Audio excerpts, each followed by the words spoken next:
Uma alegria muito grande poder participar nesse momento desta comunidade. Agradeço mais uma vez ao pastor Natanael pelo convite feito e é sempre bom a gente se reencontrar mesmo através dos nossos aparelhos tecnológicos, né? Mas vai chegar o dia que eu vou estar aí com vocês, nós vamos estar juntos, nos abraçando, apertando a mão, olhando um no olho do outro, dizendo quanto Deus tem feito e está fazendo e irá fazer por nós.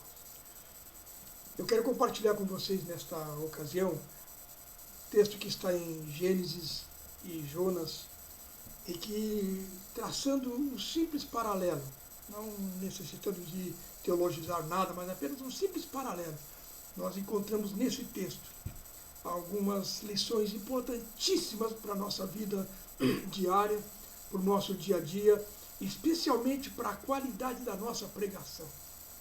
Com que qualidade nós estamos pregando. E eu não estou falando do púlpito, eu não estou falando do pastor, do obreiro, eu não estou falando do líder, eu estou falando de discípulos, cada um de nós como discípulos, qual tem sido a qualidade da nossa pregação. Eu tenho insistido nesses últimos anos em que eu preciso ser um discípulo disfarçado de empresário, um discípulo disfarçado de padeiro, um discípulo disfarçado de bancário, um discípulo disfarçado da nossa profissão, porque o jaleco e o nosso crachá não nos tiram a condição de discípulos. E é baseado nisso que, nesta hora, eu gostaria de trazer para o nosso coração essa reflexão. A qualidade da nossa pregação. Lá onde o pastor não nos enxerga, lá onde o irmão não está conosco, lá onde eu tenho que dar conta do recado das minhas atividades, dos meus compromissos, das minhas respostas de qualidade de produção, com que qualidade eu estou produzindo para que essa qualidade se transforme na qualidade da minha pregação, para atingir o coração do chefe, para atingir o coração do subordinado, para atingir o coração do colega, ambos com suas dificuldades, com seus problemas, com seus choros, com seus traumas. Eu gostaria de iniciar lendo Gênesis, capítulo 25, verso 8. Gênesis 25, 8. Diz lá, expirou Abraão, morreu em ditosa velhice, avançado em anos, e foi reunido ao seu povo. Morreu em ditosa velhice, com avançados anos. Morreu velho. Mas ouviu Deus falar muitas vezes e obedeceu. Jonas, no capítulo 4, no último capítulo desse pequeno livro, com tantas grandes lições para a nossa vida, nós temos esse registro. E nascendo o sol, Deus mandou um vento calmoso oriental. O sol bateu na cabeça de Jonas de maneira que desfalecia, pelo que pediu para si a morte, dizendo, melhor me é morrer do que viver. Então perguntou Deus a Jonas, é razoável essa tua ira por causa da planta? Ele respondeu, é razoável a minha ira até a morte. Tornou o Senhor, tens compaixão da planta que te não custou trabalho, a qual não fizeste crescer, que numa noite nasceu e numa noite pereceu? E eu não hei de ter compaixão da grande cidade de Nínive, em que há mais de 120 mil pessoas que não sabem discernir entre a mão direita e a mão esquerda, e também muitos animais. É interessante notar essa coisa linda da nossa pregação através das nossas atitudes, através das nossas reações, através das nossas posturas, através do nosso jeito. Pedro disse para Jesus, eu vou contigo até a morte, e você não vai morrer, não pode morrer, eu que vou no seu lugar. Jesus, você não sabe o que está dizendo. Na noite que prenderam Jesus, Pedro de longe acompanhou o trajeto, foi até a casa do sacerdote, ou do sumo sacerdote, onde iam julgar Jesus, e ele está na volta daquela fogueira, se aquecendo em volta de fogo estranho. Alguém pergunta, você é um deles? Não, não sou. Você estava com ele? Não, não sou. Não, mas o teu jeito de falar te condena. E na terceira vez, quando ele nega e alguém diz o teu jeito de falar te condena, o galo canta e ele percebe o que Jesus havia dito para ele. E ele sai dali e chora amargamente. O jeito de Pedro já não era um jeito comum, era um jeito que tocava pessoas, era um jeito que mexia com pessoas, era um jeito que provocava pessoas, era o tipo de jeito que provocava a sede de Deus naqueles que estavam longe do Senhor. É interessante notar isso. Quando Deus diz que vai fazer, apenas obedeça, porque Ele vai fazer. Esses tempos que nós estamos vivendo, esses tempos pós-modernos, têm exigido muito da gente, têm exigido, às vezes, que a gente seja tentado até a fazer o que não deve fazer para que as coisas aconteçam. E esse tempo que nós estamos vivendo, especialmente hoje, essa questão da pandemia, que alguns já estão até se acostumando, a mídia já não está mais com aquela ênfase toda de 24 horas por dia falando no vírus, mas esse tempo tem trazido muito questionamento para a vida da igreja, para a vida do indivíduo, para a nossa vida, e especialmente para aqueles que não conhecem a Deus. E nós temos a grande chance de mostrar para eles quem é Deus, de mostrar para eles quem é Jesus, de mostrar para eles o que Jesus é capaz de fazer na vida do ser humano. Transformou a minha, transformou a sua, tem transformado milhares de pessoas, vai continuar transformando até que Ele volte. Agora tem um detalhe, se Deus não nos usar, nada feito. Se Deus não nos usar, não temos o que fazer, não podemos fazer nada. Nosso jeito, nossos truques, nossas manias, aquela coisa de arranjar uma forma, não tem. Se Deus não fizer, se Deus não usar, nós não conseguimos fazer nada. Se a gente não se der para ser usado, nossa retórica, nosso discurso, nosso palavrório, nossas escritas, nossos cacuetes, para nada vale. É como um sino que ressoa, que bate, e depois que cessa, não faz mais nada. Baseado nessas afirmativas, de que nós precisamos ser usados por Deus, de que nossa pregação tem que ser o nosso jeito de ser, e não o nosso jeito, apenas o verbo, mas tem que ser a nossa atitude.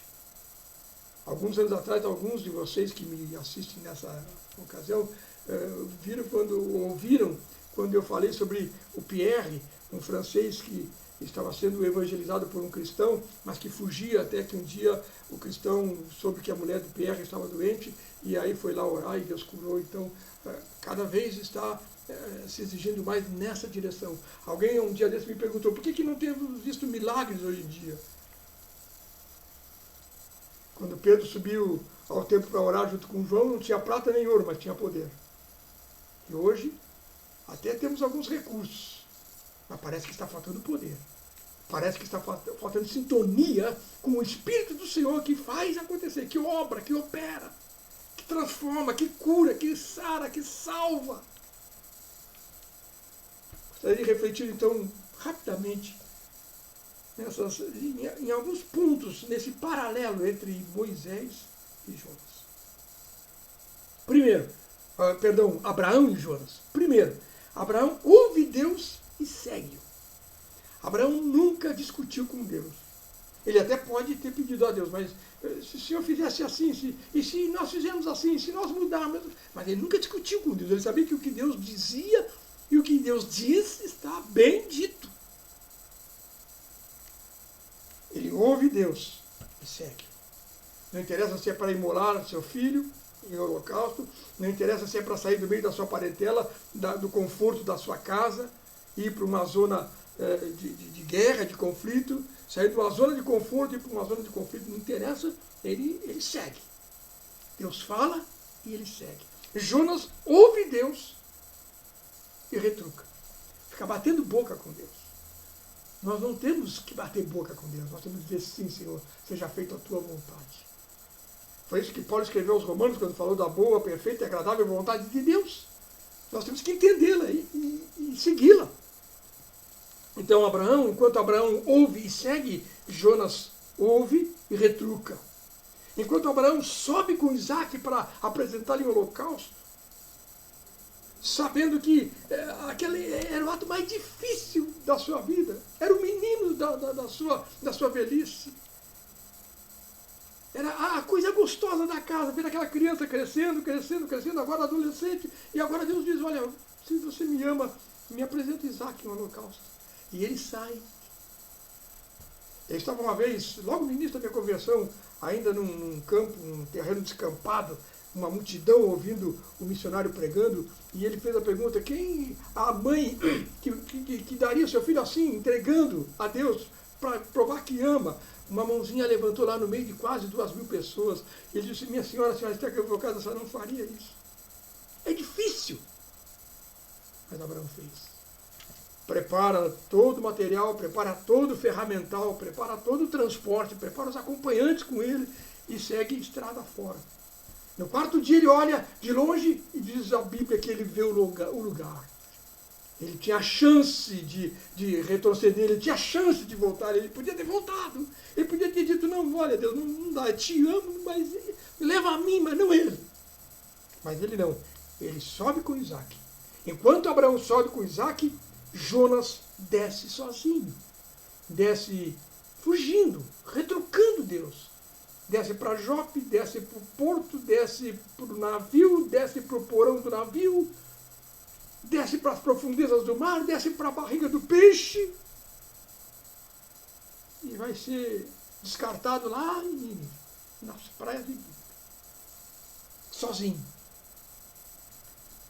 Se fomos teimosos, se fomos arrogantes, se fomos super santos, se fomos super crentes, que achamos que somos melhor do que os outros, e até contestamos o que Deus está nos dizendo e querendo fazer conosco, nós estamos fadados ao insucesso, estamos fadados a uma separação de Deus, estamos fadados a ter um hiato entre nós e Deus. Enorme. Agora, se formos aqueles que ouvem, como Abraão, e diz, tá bom, Senhor, se o Senhor está mandando, eu vou porque o Senhor sabe o que está fazendo, o sucesso está logo ali. E não é por causa do sucesso, é pela alegria provocada no coração paterno de Deus. Abraão prega com a vida. Abraão prega com atitudes. Abraão prega com postura. Jonas mal usa os seus lábios.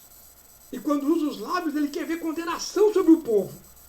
Ele chegou ao ponto de dizer para Deus, naquele ato de retrucar o Senhor, ele disse, Senhor, se eu for lá e pregar, o Senhor vai salvar, porque o Senhor é desse tipo.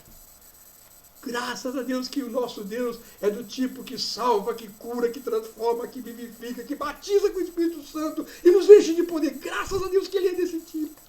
Não é do tipo arrogante, não é do tipo presunçoso, não é do tipo que acha que sabe mais que os outros, não é do tipo que tem o poder absoluto e nos estraçalha. Não!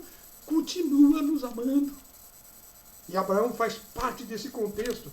Abraão prega com a vida porque ele sabe quem é Deus. Ele sabe o que Deus é capaz de fazer. Ele sabe o que Deus é capaz de fazer. E sabe mais ainda que o que Deus faz bem feito desde o princípio. Um outro ponto é que Abraão crê e vai. Ele não apenas crê. Nós estamos vivendo um evangelho muito cômodo hoje. Desculpa a franqueza. Mas estamos vivendo um evangelho muito cômodo. Nós cremos. Mas na hora que nós temos que agir baseado naquilo que nós temos da nossa fé, parece que não corresponde ao mesmo tom.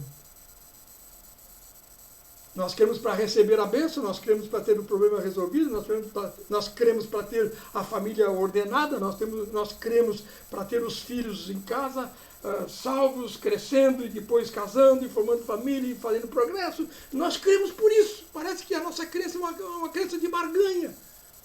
Eu creio e o Senhor tem que me dar. Não, desde o princípio, era crer para fazer. Então, enquanto João e Pedro sobem ao templo e dizem àquele coxo, não temos prata nem ouro, mas o que tenho isso te dou, levanta e anda, hoje parece que a distância entre a minha ordem e o milagre está enorme. Então, Abraão crê e vai. Jonas até crê, mas se nega a ir. Não vou. E Deus diz, você vai. E graças a Deus que Ele tem todo jeito e todo poder e toda autoridade para fazer cumprir a sua palavra na nossa vida, no nosso coração, no nosso dia a dia, por onde quer que a gente ande. Graças a Deus que Ele tem poder para não se deixar levar pela nossa lenga-lenga. Outra hora eu faço, daqui a pouco eu vou, espera só um pouquinho. Não! Deus é urgente. Deus é para agora. Ele é o Senhor do agora. Tem gente morrendo nos hospitais hoje mais do que nunca, pelo menos pelas notícias, pelo menos porque a mídia conta. Mas tem gente ainda que pode ser salva. E o que nós estamos fazendo por eles? Se não podemos ir lá, vamos dobrar o joelho e orar. Se orávamos 10 minutos, vamos orar 20. Se orava 1 hora, vamos orar 2. Mas vamos intensificar essa batalha. Vamos intensificar essa frente de batalha. Não apenas crendo, mas agindo naquele e através daquele que nós cremos. Não basta apenas crer que Deus existe, nós precisamos crer que Ele realiza e que Ele nos deu autoridade e poder para realizar, para fazer as obras do Senhor. Então Abraão crê e vai, Jonas até crê, mas se nega a ele. Abraão sabe que Deus proverá e segue. Jonas sabe o que Deus vai fazer e resmunga. Eu tenho encontrado muito crente resmungão por aí. O cara chora por tudo. Sabe aquela onda do mimimi? Tudo é, mas se o fulano, mas se o Beltrano, mas... Abraão era do tipo que sabe que Deus proverá, ponto.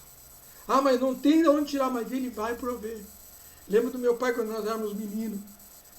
A coisa pegando lá em casa, um momento difícil, e ele passava por nós, por um ou outro, e dizia, olha, vai ficar tudo certo.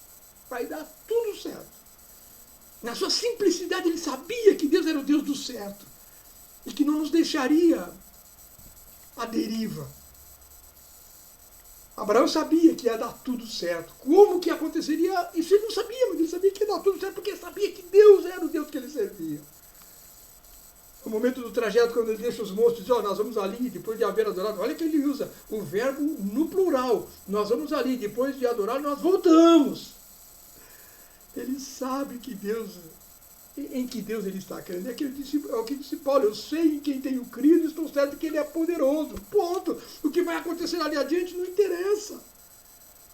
Abraão sabe que Deus proverá e segue. Jonas sabe que Deus vai fazer, fica resmungando como se fosse a chave para desfazer a vontade de Deus. Que Deus nos ajude a sermos os portadores da boa nova, o homem, a mulher, o moço, a moça, o idoso, a idosa, a criança, o adolescente, mas que pode falar e a sua fala, através dos seus atos, do seu jeito, esse conjugado todo, provocar no outro um interesse por Deus. Eu quero esse teu Deus, eu preciso desse teu Deus, eu estou cansado de tantos deuses que vejo por aí, eu quero o teu Deus. Finalmente Abraão encerra a vida em bons dias, em ditosa idade, em avançada velhice. É assim que encerra a história de Abraão. É assim que encerra a história de Paulo, que está lá no fundo da prisão, mais ou menos 70 anos de idade, desgastado, doente, velho, com frio.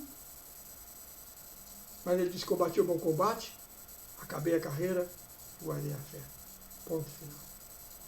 Ele sabia em quem estava crendo. Ele sabia que na hora que o algoz pegasse a espada ou a guilhotina e decepasse sua cabeça, a cabeça para um lado, o corpo para o outro, seu espírito seria recebido pelo Pai e ele passaria a eternidade nos céus com o Deus que ele sabia quem era. Enquanto Abraão, em ditosa idade, morre e é sepultado junto aos seus, Jonas termina com a interrogação de Deus para ele. Não se viu mais falar desta tarefa de Jonas. Até pode haver livros de histórias contando alguma narrativa, alguma coisa a respeito, mas a Bíblia cessa exatamente o livro de Jonas nessa interrogação. Não haveria eu de ter compaixão de Nínive, onde tem mais de 120 mil pessoas que não sabem discernir entre a mão direita e a mão esquerda. E a história de Jonas se termina, encerra ou se suspende por uma interrogação. Que a gente possa ser achado como Abraão, que ouvia a Deus e seguia-o. Sobe com o Isaac, não sobe sozinho, sobe por uma tarefa difícil, mas sobe porque Deus mandou. Prega com a vida, com o seu jeito, com a sua postura. Sabe que Deus proverá para si o que é preciso para aquele holocausto. Encerra a sua vida em ditosidade, que sejamos achados assim nesses dias. E que eu e vocês possamos ter a capacidade de dizer, como disse Isaías, eis-me aqui, envia-me a mim. O enviar a mim pode ser para outro bairro, o enviar a mim pode ser no outro lado da rua, o enviar a mim pode ser ali para a banquinha, lá do japonês, que nós não evangelizamos nunca, embora tenhamos uma imensa vontade de evangelizar no Japão. Mas o japonesinho da feira está lá esperando por Jesus. Que Deus nos ajude. Que a qualidade da nossa pregação seja alguma coisa impactante na vida do outro. Eu recebi o apelido de reverendo quando eu tinha lá meus 16 anos, só porque eu falei 5 minutinhos numa aula de português, que todo mundo tinha que falar 5 minutos no semestre. Eu falei 5 minutinhos e encerrei falando de Jesus.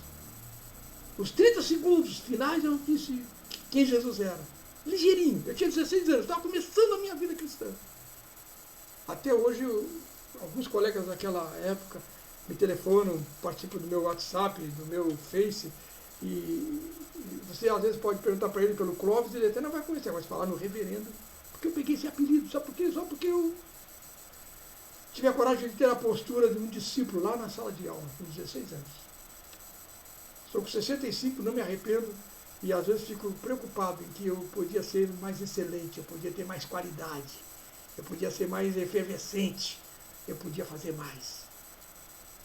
Que Deus nos ajude para esse tempo difícil que nós estamos vivendo agora, muito difícil, e com alguns prevendo tempos mais difíceis ainda, que a gente possa estar disposto a continuar com Jesus, a continuar com o Mestre, a não abrir mão dele. Muito pelo contrário, falar dele mais do que nunca.